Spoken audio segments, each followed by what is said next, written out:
Credința înărsitoare în puterea lor de a croi soarta fiecărui om a fost și mai este încă răspândită și înrădăcinată în sânul poporului român, ea fiind moștenită de la romani. Sunt 3 așa numite zâne care vin în nopțile fără soț, 3, 5, 7, din prima săptămână de viață a copilului nou născut și menesc soarta. Se zice că în timpurile străvechi aceste ursitoare erau văzute și auzite cum ursesc de către moașele care, în acele zile, privegheau nou născuții și pe mamele acestora și chiar și de părinții copilului. Din păcate, pentru că moașele au destăinuit acest secret, ele nu mai au acest dar în zilele noastre. Legat de ursitoare, în Transilvania există încă tradiția că moașa care ajută la nașterea copilului, chiar dacă acesta s-a născut în spital, să-i pună în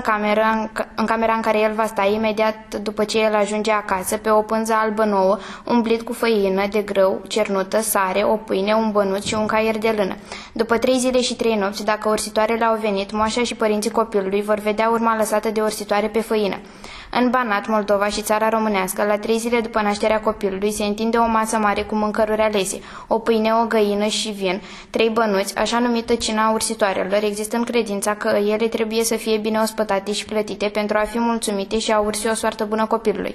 În Bucovina, moașa, cum se îngână ziua cu noaptea, pune în camera copilului o lumină pentru a arde toată noaptea, considerându-se că ursitoarele sunt mulțumite când găsesc această lumină și ursesc copilului o soartă mai bună. Prima baie. În apa primei băi, tradiția spune că trebuie să se pună busuioc ca să fie atrăgător copilul, mai ales dacă e fată, grâu să fie cinstit, mărar să fie plăcut ca mărarul în bucătărie, mentă și romaniță să crească ușor și să fie sănătos, măciulii de maca să doarmă bine, semințe de cânepă ca să crească repede, pene ca să fie ușor ca pana, apă sfințită ca să fie copilul curat ca aceasta, lapte dulce, ouă ca să fie sănătos și plin ca oul care trebuie să rămână întreg, mama copilului urmând să-l pună în apa